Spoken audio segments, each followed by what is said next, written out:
Hi everyone, I'm Ellen with Ellenchantment Divinations, and I help people embrace their divinity and remember their infinity.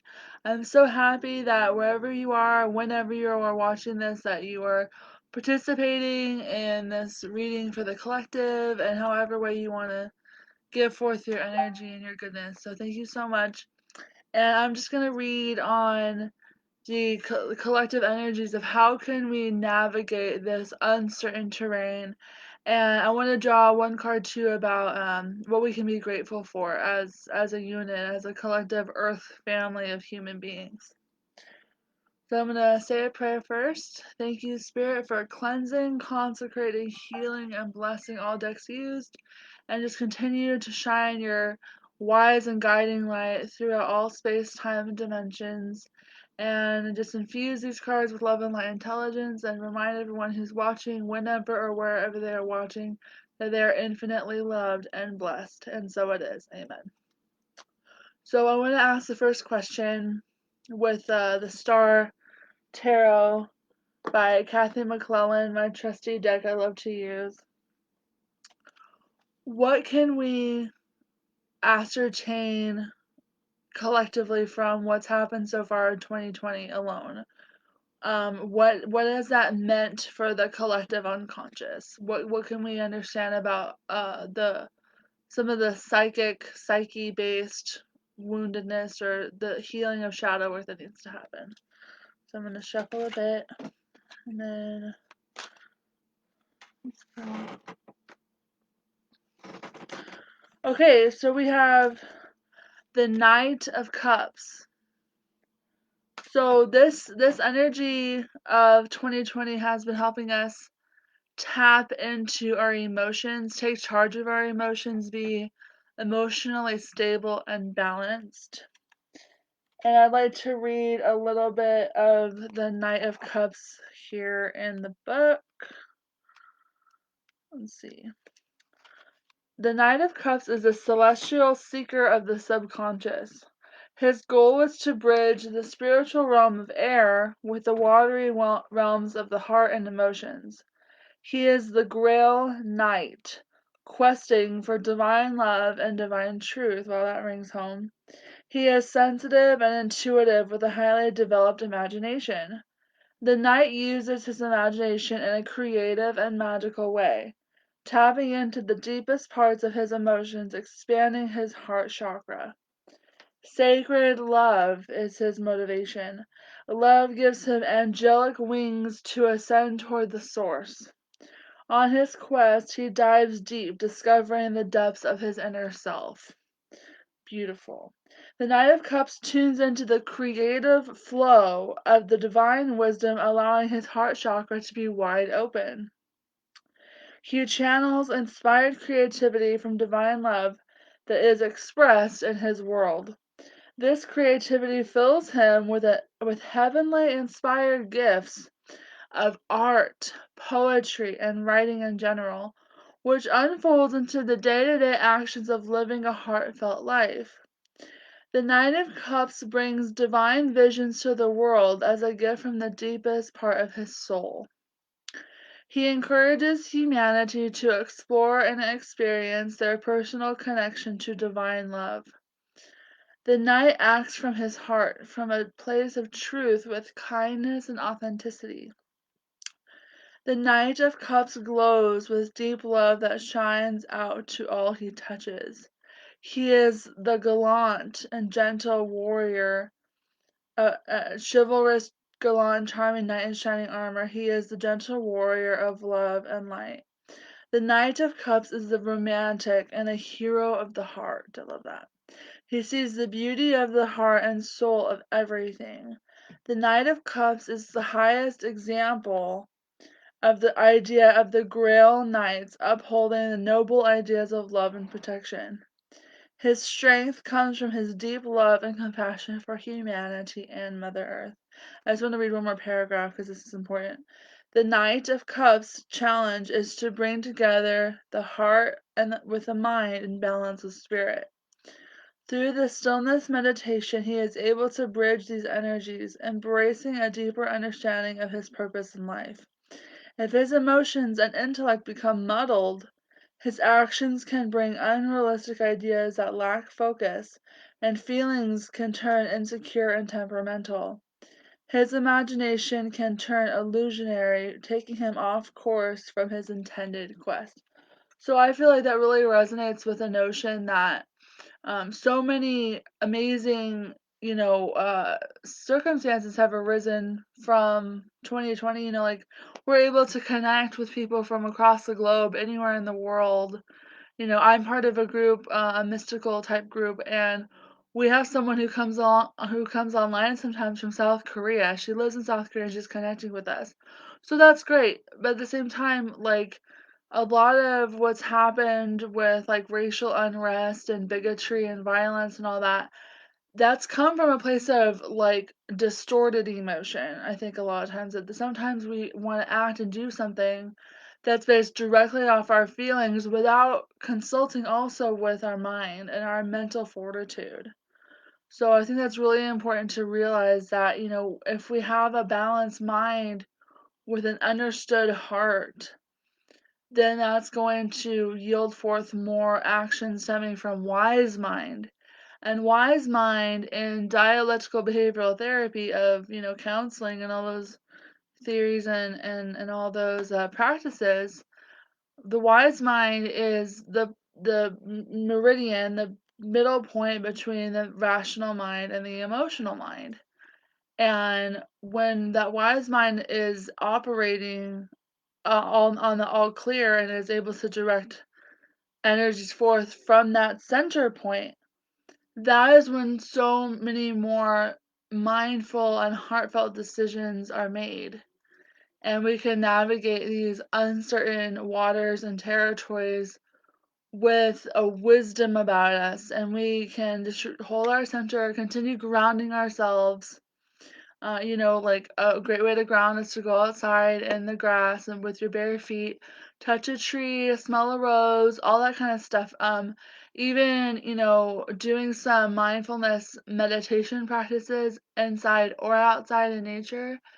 And just, I would recommend mantra, because that, if you say something over and over again that has a lot of deep meaning and you say it with a deep resonance in you know, I am one with all the divine, and I just feel it and I just embody it, then that is more likely to deliver good results because we're acting from a core vibration, a good vibration, from our deep rooted connectedness to Mother Earth, Mother Gaia, and the universe of the all. So I would like to pull a super attractor card by Gabrielle Bernstein just to see what kind of affirmation we want to explore together. Let's see this one. When I'm patient, I let the universe do for me what I cannot do for myself. Wow. I haven't seen this one yet. That's beautiful. So sometimes we act out of a sense of impatience, or we act out of a sense of rush, rush, rush, go, go, go, and we're not as thoughtful about our approach, and we or mindful in like a heart way, because the heart, as the Heart Math Institute proved, has a brain. The heart has a brain. The heart can send a message to the heart can send a message to the brain. The brain, which is like a computer, while the mind is like the software, has to listen, has to take heed, whereas the brain can send a message to the heart as some kind of a missive, and the heart can decide whether it wants to take it up on that tack or not. So, um, when I'm patient, I let the universe do for me what I cannot do for myself. There's this big cosmic energy that is the universe that's working through us, for us, as us.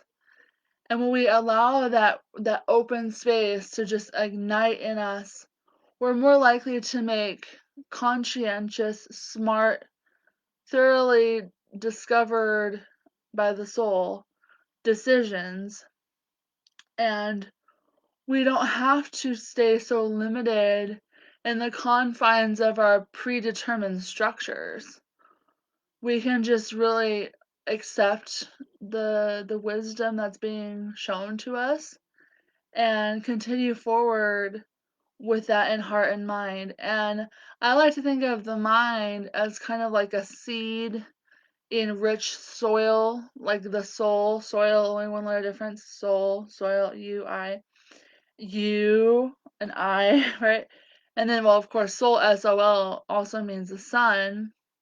So that's interesting. So you are in the sun, soul, and the soul, SOL. And not shit out of luck, but that just came to mind. Um, so the mind is like the seed, and growing from it is the spirit or the heart that is so exposed to like inclement weather, really sunny skies, whatever, and is exposed to being picked or plucked or reseeded or whatever, just like the personality of our spirit can be. Um, like how teachers may say, like, I don't want to break their spirit, I just want to break their ego. People who are in pedagogical pursuits may say something like, the ego needs to be pushed aside, but I personally believe that the ego needs to be healed rather than ignored. I believe that, the ego is like this untamed, untrained dragon that just wants to carry us forth to our destination, but is so, you know, um, cast aside and ostracized and alienated that she, it, this dragon just wants to be loved and accepted and nurtured and supported as the identity of him.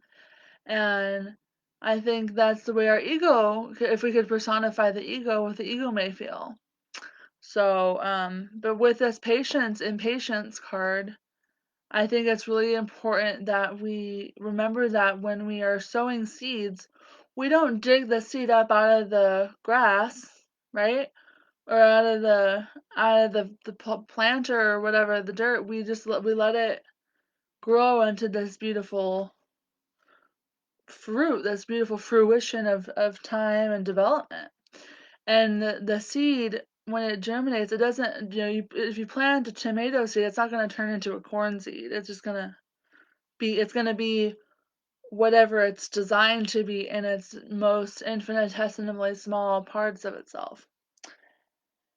And I want to get, let's see, I want to get a Lightworker Oracle card, and then since no one's watching right now that I can see, I'm going to go prepare to pick up my daughter Amelia, and today's my mom's birthday, so we're gonna have like a combo birthday weekend between my mom and me. My mom's birthday is today, November 6th, and that's okay for whatever you're watching. If you're watching this many days later, you know.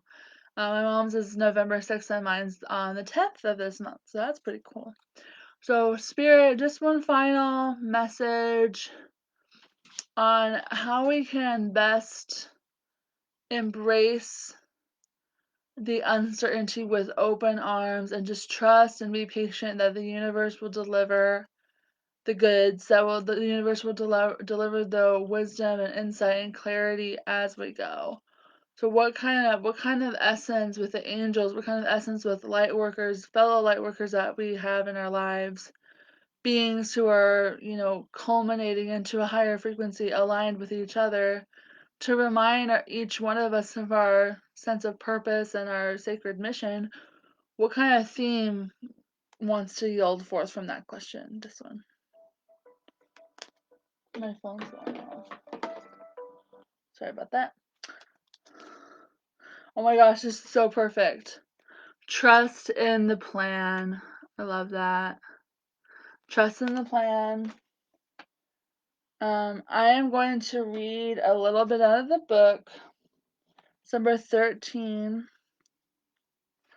In preparation for radical growth, there can be a temporary disorder and chaos. Whilst the mind may worry that something is going wrong, the spirit knows that this is a way for the old to disassemble so the new can be formed. Although you may feel out of control during such times, you do not need to resist the process. There is no need to attempt to impose your own sense of order upon the greater plan. You do not need to seek solutions, for there is no problem here in need of solving. What has been is being cleared away in preparation for the next chapter in your life. Have faith. All is well. Do not fear. You may see the life you have known appears to be ending. You may find that the things you used to do or the way you used to think no longer seem as relevant as they once were. You may feel your relationships and friendships are changing. Some may even be ending. Perhaps you find you no longer have the energy or motivation to keep certain relationships going in your life. However, your energy is meant to be withdrawing from what it once supported. This is not an abandonment or betrayal. It is not selfish. It is honest. When you trust in your spiritual growth, all that happens is love. That means that even an apparent loss always serves love, whether that is immediately obvious or not. It is sometimes necessary for both parties to become free to live their true destiny. Life is a loving, creative journey for your soul. That means there will be times when the very thing you have worked toward needs to crumble, so that the next evolution of your soul manifestation upon the earth can take place. It is natural, and although it can be challenging to trust in a greater creative process, during times when it seems as though there is like chaos and confusion, you are strong enough spiritually to do so. To feel peace during such times, you must trust in your own divine inner knowing over what appears to be so. You are divinely scheduled to evolve at this point in your life. Can you sense an exciting growth phase happening for you? There is another way for you to live, to be, to thrive, and love in this world, and you are rapidly heading toward it. This is the time to surrender control and allow a higher power to direct your course. Many exciting new opportunities, situations, and connections will come into your life as a result of what you are experiencing now. It is all part of a greater divine intelligence unfolding in loving service to your own sacred life path. And lastly, have faith and stay true to your spiritual principles. Trust in an unfolding higher plan. Know that all changes in your life serve your greater good. The universe allows and knows what you need and is in the process of delivering it to you now. All is happening for a greater purpose. You can flow with the changes in loving trust. Your perfect time for resurrection will follow this deconstruction, and it will occur in the perfect way. Love that. Trust in the plan. And the last thing I said I would do would be to feel the essence of the back of a card and just pull it and see what it says about what we can be thankful for in this month of Thanksgiving season. So, of course, what can we be grateful for? Reaching into the Star Tarot right now, and I'm pulling out. Wow, the Wheel of Fortune. The tides are turning, the cycles are completing and ending, and luck is on your side. Luck is definitely on all of our sides because you know what? I believe that we can make our own luck as well as generate it from external forces, exterior motivations. So, with this, I'm gonna go prepare to go pick up my daughter Amelia. She will be 7. One of the next times I see her, a couple times away from now, she will be 7 on New Year's Day. So, I'm just gonna cherish this little 6-year-old being as much as I can until she turns a new age. A new age, a new thought, new age, yay. I love new age stuff. Even my Reverend Deanna at Unity, she wrote a poem called Spiritual AF, as FECK, and it's really funny, and it's like about like being all into new age, like crystals and cards and incense and Palo Santo and sage and all this other kind of stuff, and astrology, numerology, life path, all that, hippie stuff. I'm kind of like a hippie. A lot of people think I am, but like minus the drugs. I am on lithium though. Maybe that's another drug for another day. But anyway, thank you so much. May this word go out into the essence of spirit and source as conducive for all of our awakenings and understandings and our ascension paths. May we converge in alignment as light workers, as star workers, and may we always remember to be on that inner quest. Thank you, Spirit. Amen. Ta-ra, people.